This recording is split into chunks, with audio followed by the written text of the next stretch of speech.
Hello everyone and welcome back to another video from Appsacademy. In this video, I'm going to show you how to buy a gift card for Netflix. So let's get started right away.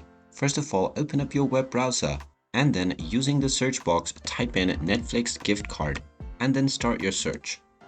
Now scroll down from the search results and you can use any shopping website that offers Netflix gift cards.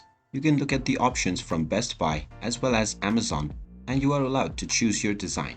After choosing your design, go ahead and fill up your amount, and then choose the delivery method from email or text message. Then enter the email address or the phone number within the to section, and then enter your name within the from section. Then within the message, you can enter your personalized message, and then enter the number that you want to buy within the quantity section. Then choose the delivery date, and after entering all of these details, click on the Buy Now or the Add to Cart option.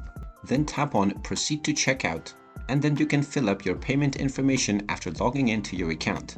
And once your payment is done, you will receive the gift card right away within your email address or within the mentioned delivery date.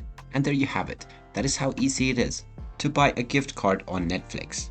If you find this video helpful, make sure you hit that like button and subscribe to our channel if you haven't done so already. Also ring that notification bell to never miss another update from us. Thank you for watching and I will see you again in the next video.